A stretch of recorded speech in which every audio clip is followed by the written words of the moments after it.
Donc, Gérard Pateau, pour la 20. Pour la 20. Il s'agit donc de la convention de transfert temporaire de maîtrise d'ouvrage avec le département concernant la requalification urbaine de la vieille route de la Gavotte.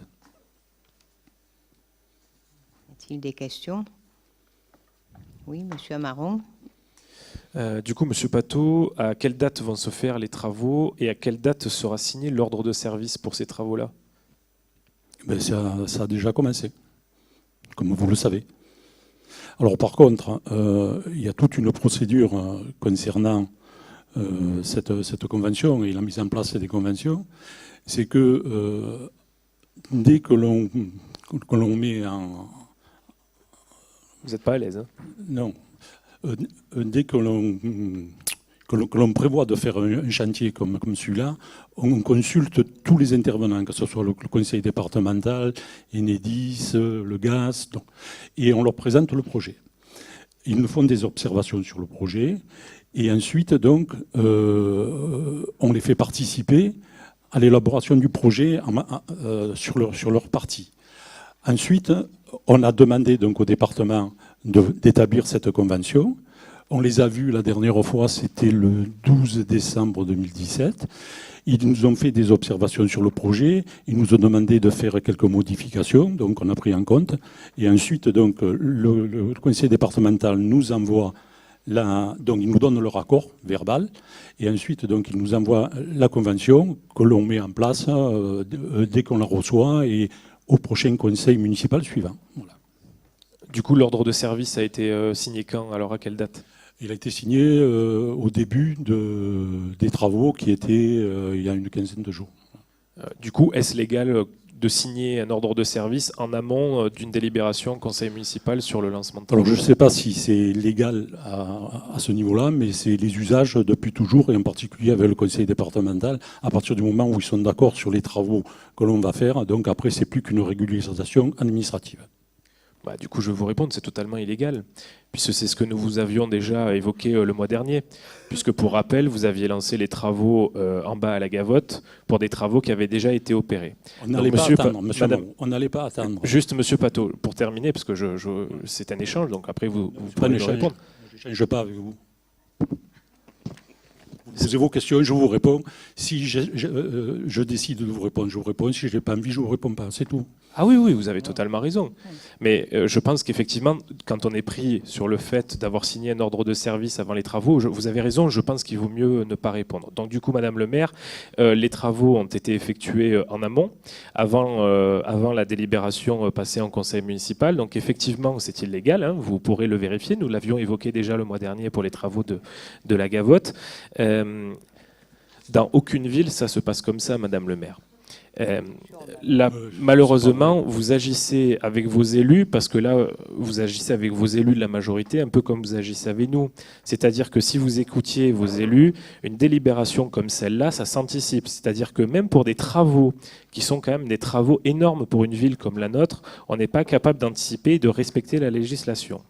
Donc nous sommes en train de réunir toutes les pièces pour pouvoir faire les démarches nécessaires, car le fait de signer une convention comme celle-là après avoir commencé les travaux, c'est totalement illégal. Du coup, deuxième question, Madame le maire, étant donné que Monsieur Pateau ne veut pas me répondre, donc je m'adresse à vous. Il y a des platanes qui sont situées sur cette place. Que va-t-il advenir de ces platanes, Madame le maire? La place, c'est la place du marché, ça. Non, c'est à Gavotte, c'est quel truc, sur les travaux qui concernent ici. La place des Cadonneaux. La place des Cadonneaux, on a déjà dit, on a déjà répondu à cette question. C'est compte tenu de la requalification de la place, là où sont les arbres, dont les platanes, on ne peut pas faire ce que le projet. Il y en a un qui est en plein milieu d'un mur, hein, par exemple. Oui, non, alors, donc attendez. de toute façon, ils seront enlevés et remplacés. Parce que à la réunion publique que vous avez organisée, où j'étais présent, à aucun moment vous n'avez évoqué l'abattage de ces platanes centenaires. Si. C'est tout à fait faux. On a quelqu'un qui s'y est opposé à cette réunion, donc c'est bien qu'on l'avait dit. Attendez. Absolument. Et on a même précisé les essences des arbres. Madame le maire, est-ce que vous me permettez d'intervenir sur un sujet qui est par l'ordre du jour pour que je puisse répondre à Monsieur Amaron? Vas-y.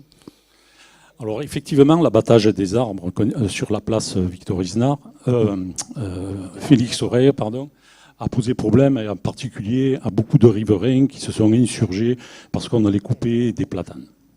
Donc on a pris en compte cette demande, et pas plus tard qu'à la réunion de chantier de ce matin, j'ai demandé à notre bureau d'études de nous faire une nouvelle proposition en gardant le maximum d'arbres, et en particulier au moins 2 platanes, les 2 plus gros platanes. Donc la semaine prochaine, le bureau d'études va nous faire une nouvelle proposition d'aménagement de cette place. Et donc, probablement, on va essayer de garder le maximum d'arbres. Et en tout état de cause, par rapport au nombre d'arbres qu'il y a aujourd'hui, sur l'ensemble du chantier, lorsqu'il sera fini, il y aura plus d'arbres que ce qu'il y a aujourd'hui. Merci pour votre réponse, mais du coup, je n'arrive pas à comprendre comment on peut continuer des études pendant les travaux, alors que vous nous disiez que vous faisiez les études en amont. Quand on lance des travaux, c'est soit tout est cadré dès le départ... Monsieur Amaro, mais Monsieur si Pato, vous saviez ce que c'est qu'un chantier... Monsieur Pato, si vous pouvez, s'il vous plaît, juste respecter le temps. Vous verriez. Vous n'êtes pas. Monsieur Pato, je termine. Vous verriez Monsieur Pato, ce sont des échanges. Je vous laisse parler. J'ai appris la politesse. La politesse, c'est de laisser terminer parler les gens. Et ensuite, vous pourrez me répondre, il n'y a pas de souci. Donc, j'étais en train d'expliquer que ce que je n'arrive pas à comprendre, c'est que vous nous disiez, alors que les travaux ont été lancés, que la législation n'est pas respectée en termes de signature. Vous n'étiez pas prêt au lancement des travaux. Vous continuez les études pendant les travaux. Mais des travaux, ça ne fonctionne pas comme ça. Les études, elles sont faites en amont. On fait des adaptations. Monsieur Pato, s'il vous plaît. On ne fait que des adaptations tout au long du chantier. Monsieur Pato, s'il vous plaît. Il y a une concertation auparavant. Madame le maire, une fois que la concertation est terminée, à ce moment-là, nous lançons la procédure des travaux. Une fois que les travaux sont lancés, on n'a plus rien à modifier, puisque tout a été fait en amont. Monsieur Amaro, vous ne savez vraiment pas comment se passe un chantier. Des adaptations de chantier, ce qu'on appelle des aléas de chantier, c'est-à-dire des choses que l'on découvre pendant le chantier, on en modifie tout au long Donc vous avez découvert les arbres pendant le chantier? Non, on n'a pas découvert les arbres. Je vous ai dit par rapport au tollé, entre guillemets, que ça faisait, parce que comme vous étiez à la réunion, vous avez bien vu qu'il y avait un conflit entre ceux qui voulaient plus de places de parking et ceux qui voulaient plus de verdure, et qu'on avait fait une côte peut-être mal taillée, mais pour satisfaire tout le monde. Donc aujourd'hui, on va modifier le plan de la place, c'est-à-dire changer les arbres par rapport où on les avait prévu de les mettre, de façon à conserver ces platanes. Maintenant, si vous n'êtes pas d'accord pour qu'on conserve ces platanes, vous le dites, et comme ça, tout le monde le saura que si on coupe les platanes, ça sera de votre faute. Alors du coup, pour préciser, si je vous pose la question, c'est parce que justement, nous souhaitions absolument pas que vous coupiez ces platanes centenaires comme vous avez pu couper le cèdre centenaire qui se trouvait à la Gavotte. Ce n'est pas du tout quelque chose que nous souhaitons. Pour terminer, Madame Chave, ce n'est pas pour embêter Monsieur Pato, c'est des questions que nous posons parce que les administrés qui posent des questions auprès de nous nous demandent de les poser. Donc nous les posons. Donc ça répond à votre point où vous disiez qu'on était là pour embêter Monsieur Pato. Ce n'est pas du tout ça.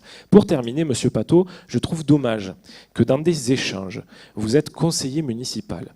Notre travail à nous deux en tant que conseiller municipal, vous êtes adjoint ou conseiller municipal, peu importe, notre travail, Monsieur Pato, c'est d'échanger. Notre vision des choses... Je ne suis pas d'accord avec vous. Mais Monsieur Pato, notre vision des choses, nous avons le droit de l'exprimer, comme vous exprimez vous avez le droit de l'exprimer. Nous exprimons notre... Mais Monsieur Pato, mais c'est quand même incroyable. Nous exprimons notre position. Notre position, c'est de dire que dans des travaux de ce type-là, j'ai la connaissance des chantiers, non pas dans le travail parce que ça ne fait pas partie de mes compétences. En revanche, ce que nous ferons, c'est que toutes les phases seront bien effectuées en temps et en heure pour que nous ne signions pas des conventions illégales après le lancement de travaux. Nous ferons les séances de concertation bien en amont des travaux. Ça, c'est notre position. Permettez-nous, je m'excuse de vous demander de pouvoir exprimer ma position et de ne pas demander à utiliser le règlement du conseil municipal pour interrompre les débats. Enfin, c'est quand même dommage, Monsieur Pato, quand même. Écoutez, on monsieur peut s'en arrêter là, je pense. On peut s'en arrêter là, Gérard, je pense. Je ne ferai que 2 remarques. Je pense qu'il est tout à fait irresponsable de votre part de penser qu'on fait un plan, quel que soit, pas seulement des travaux de chantier, tout type de travaux, on fait jusqu'à un point, c'est tout défini, après c'est tout à fabriquer ou à faire. Ça ne marche pas comme ça, croyez-en, mon expérience longue dans l'industrie aérospatiale. Ça ne marche pas comme ça. C'est vrai qu'il y a et des aléas et éventuellement des décisions de changement d'objectifs partiels qui font qu'on travaille comme ça. Bon, d'autre part, je finis, d'autre part, le problème de l'illégalité que vous soulignez, je veux bien l'entendre, sauf qu'il faudrait expliquer au conseil départemental en particulier que si les procédures administratives n'avaient pas une longueur infinie, on ne serait pas obligé, pour pouvoir sortir quelque chose dans les temps que l'on a prévus, de gagner quelques semaines ou quelques jours dans ce genre de choses. C'est tout. Bon, donc on passe au vote, si vous voulez bien. C'est votre choix, on passe Madame au le vote. maire. Non, non, Maintenant, on passe au vote. Madame ça le suffit. maire, juste pour préciser, quand vous signez une convention oui. après que les travaux aient commencé, s'il arrive un problème sur le chantier, qui est responsable? Mais ça, on en est conscient de tout ça. Ah, mais ben, seulement, c'est pas non plus que le délai fait que c'est faisable, sinon on ne sort rien. Hein. Et donc, bon. Alors, donc, qui est contre? Un contre, qui est pour? Deux, excusez-moi, oui, vous comptez pour deux. Oui. Et donc, j'ai dit qui est pour, bon, donc il n'y a pas d'abstention, adopté.